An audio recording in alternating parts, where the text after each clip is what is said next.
Hello, I am Mike Matthews. Thank you for tuning in today to what actually is going to be the last episode of the podcast, at least for now. The title is not a joke. It's not clickbait. I am going to be stepping away from the podcast, and I thought it would be appropriate to explain why for those of you out there who care, for those of you who subscribe to the show or regularly listen. I thought it would be a bit abrupt to just stop releasing episodes. And so again, I'm going to explain why I am not going to be releasing any more episodes, at least for now.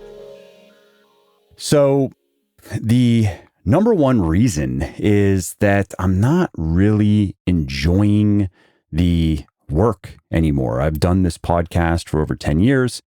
I have released, it's almost 1,200 episodes now. And I've had a lot of great discussions, and I have really enjoyed it over the years. But for several years now, my intrinsic motivation to keep working on the podcast has been declining. And that's why I went from 5 episodes per week, which I was doing for a long time, which was fun for a while, but then became a bit much. And I went from that to 3 episodes per week, and then from 3 episodes to 1 episode per week. And I've been at 1 episode per week for some time now, but the intrinsic motivation has continued to decline. My intrinsic interest in doing the work for its own sake rather than for other reasons has just been declining. And that has nothing to do with the guests. And this is not a criticism of anybody who has come on my show. Again, I've had a lot of great guests, a lot of great discussions, and I've gotten a lot of great feedback from a lot of listeners. And so this is really just me. It's not you, it's me.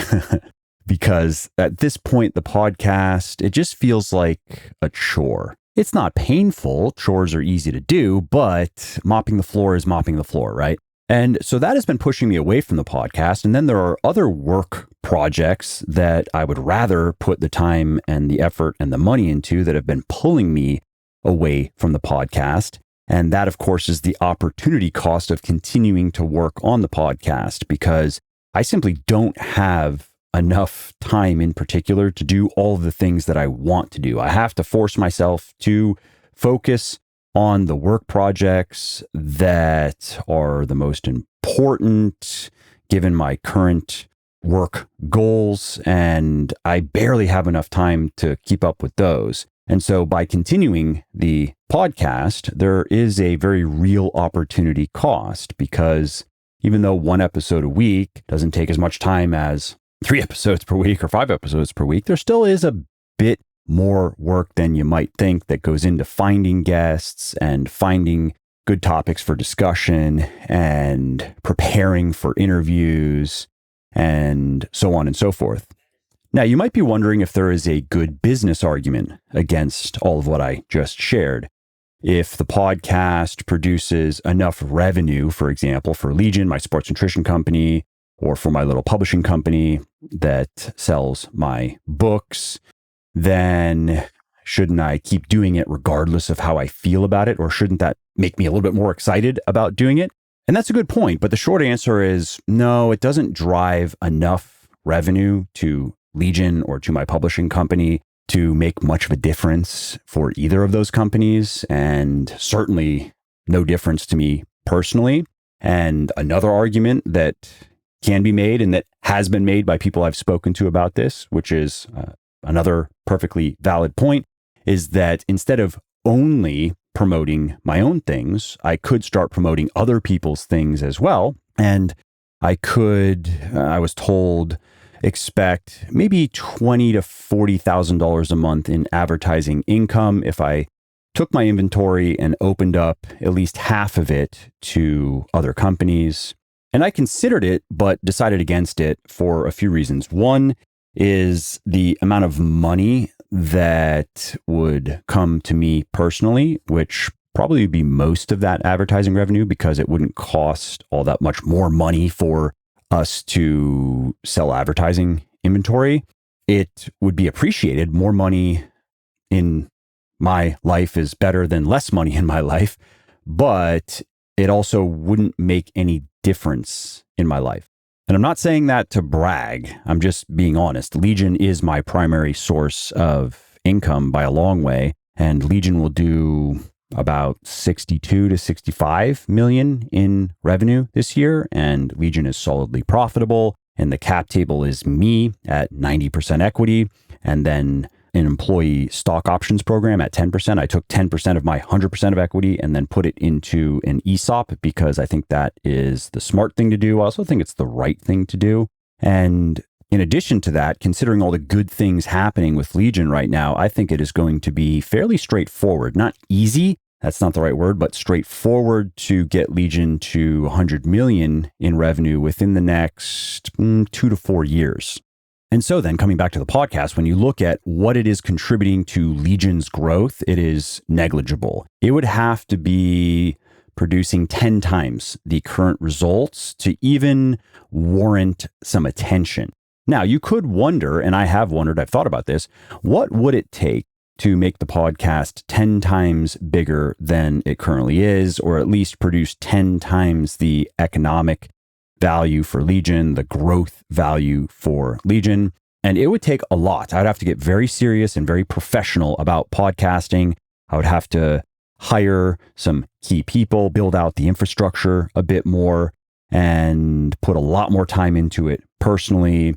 And I just don't want to do those things. And so that's why I decided against that avenue as well. And that brings me to another factor that has been pushing me away from the podcast.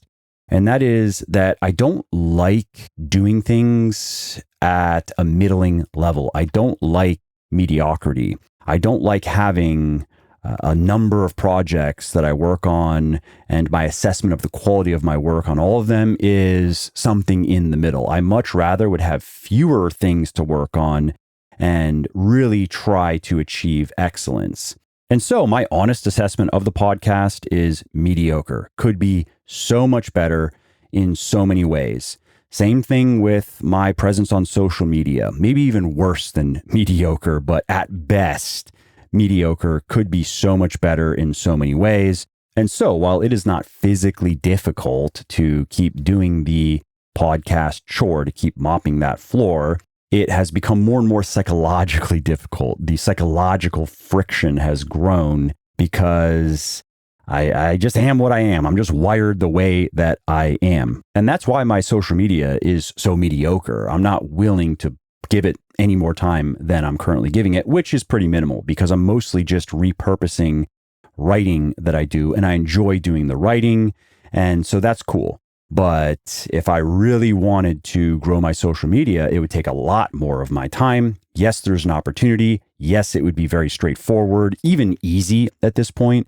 But I don't intrinsically enjoy any of that work. I don't really like social media, and it wouldn't contribute all that much to Legion, and in some ways would even detract from the enterprise value of Legion, the business value of Legion, because the bigger of an influencer I am personally, and the more business that I bring personally to Legion, the more there is what a strategic partner would refer to as a Keyman risk. So if I were to ever want to bring, let's say, a strategic partner into the business, allow them to buy into the business to help grow it, they would try to push down the value of the business by claiming that I am a key man, that I am responsible for a significant portion of revenue or new customer acquisition or both.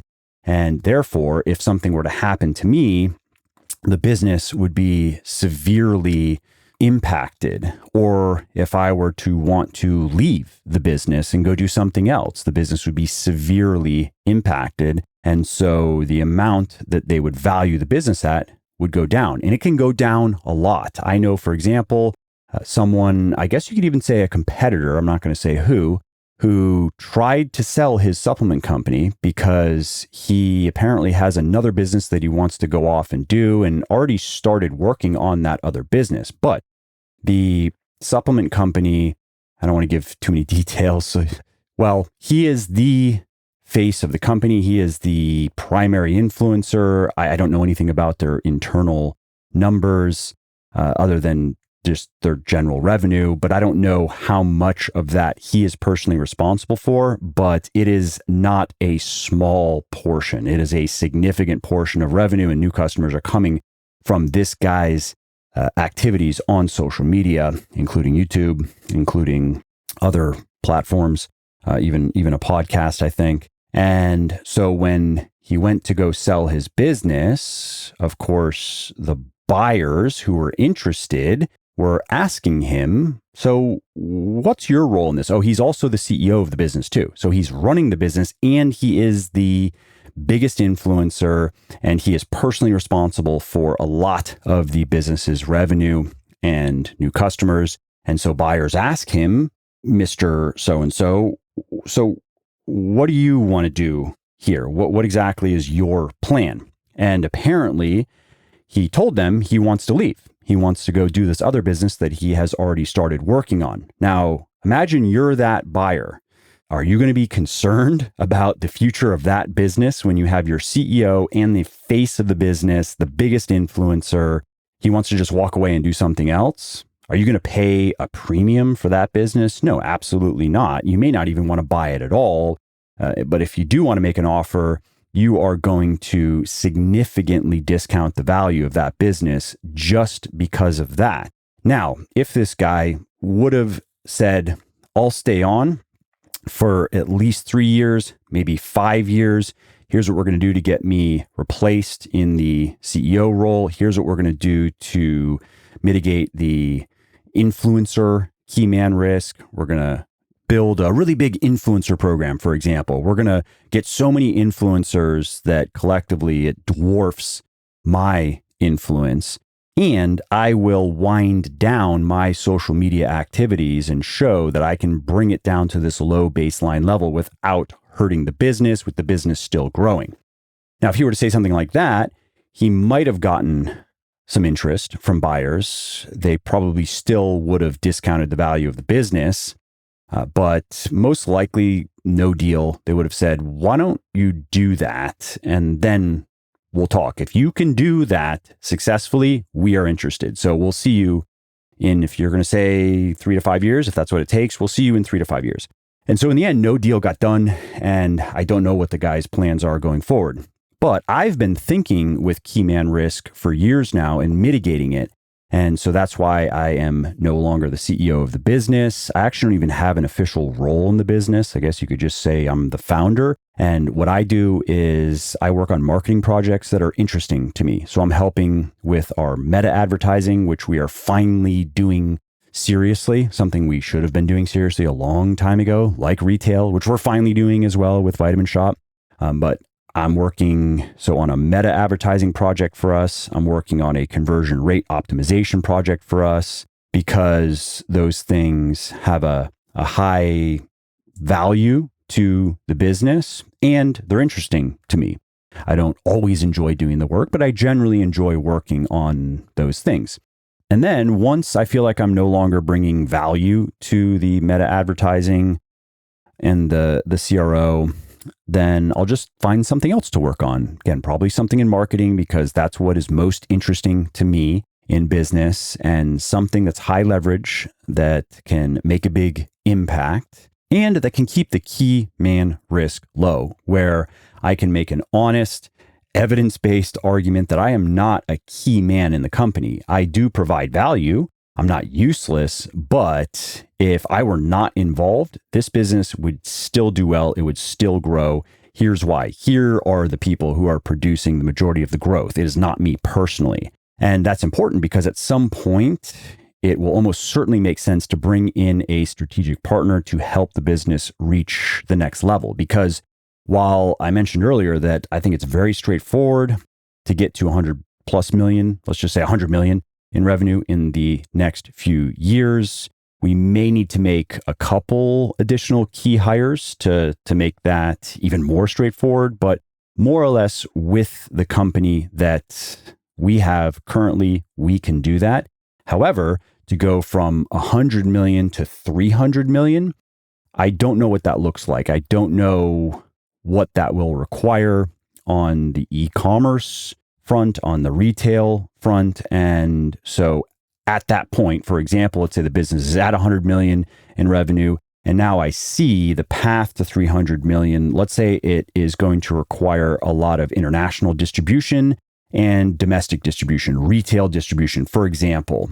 And while that could be bootstrapped, like my team and I have done for 10 years now, it would be a lot faster to just partner with this big business that has already done all of the hard work to set up all of this distribution and basically could just start pressing buttons and just make it happen for Legion. And that would also give me an opportunity to take some chips off the table, as they say, and it would provide a liquidity event for my employees as well, who own options. And so that would be a win for them as well. And even if, as a business owner, you don't want to sell any piece of your business, you are not interested in taking some chips off the table, you want to always have that option. You want to always have a solid business with good financials, good growth that would be very attractive to a potential partner. And so anyway, to bring that tangent back on topic, that is the primary reason why my social media is and really always has been very mediocre, or at least has been for a long time. That's why I have not pursued YouTube seriously. That's why my channel is very mediocre at best. I am not doing YouTube the way you're supposed to do YouTube. And yes, I know that. So anyway, coming back to the podcast, one final reason to continue it that I did consider is the impact that it has had and that it continues to have in people's lives. I regularly hear from listeners. They either DM me on a social media platform or they email me to tell me how the podcast is helping them or has helped them achieve their fitness goals faster. And that actually is the most meaningful factor to me. That is more compelling, is more intrinsically motivating than making an extra $20,000 to $40,000 a month by selling advertising inventory to other companies. And that has always been the case, actually. That's why I started writing books. I like to educate people and I like to help people find their way to true and workable principles and show them how to use those principles and the techniques and the methods that come from those principles to make their life better. And I never get sick of getting those messages where people just tell me, hey, your book or your podcast or your article made a really big difference in my life. And to be honest, if it weren't for that, I would have stopped the podcast years ago, because years ago, my intrinsic motivation, my intrinsic interest had fallen enough to where I could have walked away from it and just put that time and effort and money into something else and been totally okay with that. But I really did enjoy the effects that it was having on listeners. And so that was enough for me to keep going. However, at this point, while I still enjoy getting those messages, I can have the same effects with other work. The podcast isn't the only way to do that, of course. Like take books, for example. That is why I keep writing books, in addition to I just really like writing. So writing is something that is just intrinsically interesting to me. I just enjoy doing it. And I can also help a lot of people by writing articles and writing books and working on the marketing for the articles and books to get them in front of as many people as possible, and have even more time to work on getting as good as I possibly can get to achieve excellence in writing articles and writing books. And so that's the work I'm going to keep doing, the stuff that I've been doing from the beginning, and also continue working on Legion marketing, helping with the growth of the business. And the reason why I have added the qualifier on this episode of for now is maybe I'll change my mind at some point. Maybe I will be intrinsically motivated to podcast again, and I could always resume it. And yes, I would be starting from a lower level, obviously, maybe not from scratch, but something closer to from scratch than where I am now or where the podcast is now. But that's okay. That can be overcome with smart work, with hard work, and I would expect that. And so, yeah, that's enough about me. And before I sign off, I do want to say that I'm very proud of what my team and I have accomplished. It has not just been me. A number of people have worked on this with me over the last 10 years or so. I think it's been 11 years of the podcast and almost 1,200 episodes. We've gotten, again, I think it's over 40 million plays now. It's certainly over 35 million, thousands of 4- and 5-star reviews. We've been in the top 10 fitness podcasts on iTunes for years now. We've taken the number 1 spot from Mind Pump at least a few times, which was fun considering that the Mind Pump team are good friends of mine. And I've mentioned that I've heard from thousands and thousands of listeners over the years who have told me how much the podcast has helped them achieve their fitness goals. And that has meant a lot to me, as well as the people who have worked on the podcast with me. And so I want to say thank you again to the people who have helped me do all of that. And that includes you, of course. I want to thank you and everyone who has listened to the podcast, who has supported it in any way, has told somebody about it, who has subscribed. Again, I don't take that for granted. Everything that I've achieved in the fitness endeavors, in my writing, in the podcast, in Legion, is with the help of many other people. I am very aware of that. And I deserve some of the credit, but I don't deserve all of the credit. I have all of the people, again, who have worked with me on those projects, and they deserve a lot of the credit. And then I have all of the people who have bought a book, who have told people about a book, who have listened to the podcast, told people, subscribed, bought from Legion, and told other people about Legion. And not only have all of these people supported me and helped me achieve the success that I've achieved, they have chosen to support me over all of the other people and companies that they could have supported. And that is big. That really means something. Even if you're just listening to this podcast, you are choosing to do that rather than all of the other things that you can do with your time.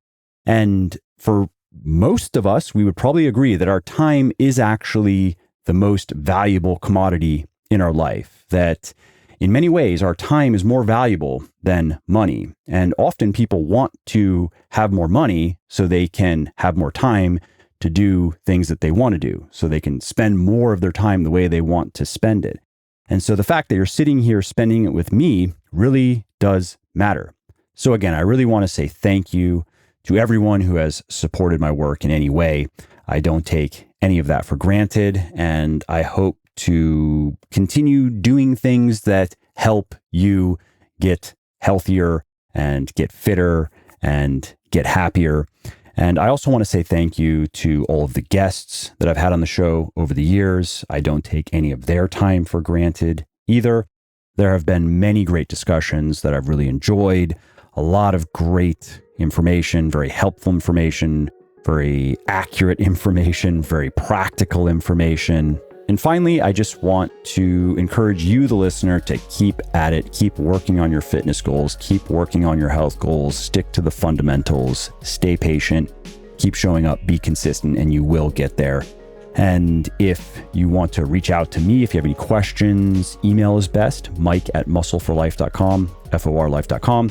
If you want to follow my mediocre social media accounts, you can find me over on Instagram @MuscleForLifeFitness. I may change that, but currently the @MuscleForLifeFitness is unnecessarily long and has too many words, so I may change that. But regardless, that's what my Instagram handle currently is. Over on X, I'm @MuscleForLife. On Facebook, I don't remember, but you can search Mike Matthews, and I have a page with a decent amount of followers, so you should find it fairly easily. And if you like my writing and want to be exposed to it regularly, you can find articles over at Legion's blog, legionathletics.com. Go to the blog, you'll find a lot of articles that I have written and that I continue to write. You can also get on Legion's email list because I have my own little newsletter, basically, that I send to all of Legion's subscribers. And maybe I will actually turn this into a separate newsletter, give it a little landing page, and promote it separately to everything that Legion is doing, because a lot of people like it. And it is a bit different than Legion's newsletter, which is kind of just a compilation of all the articles that went up on the blog that week, as well as some other things that our customers and our subscribers might find interesting. So that is Legion's newsletter. Mine is a little bit different, and you can check them both out over at legionathletics.com if you just subscribe to the email list. Well, friends, that's it. That's all I have on my outline for today's episode. So I hope you found it at least a little bit interesting. If you are still listening, thank you for listening to it, and farewell for now.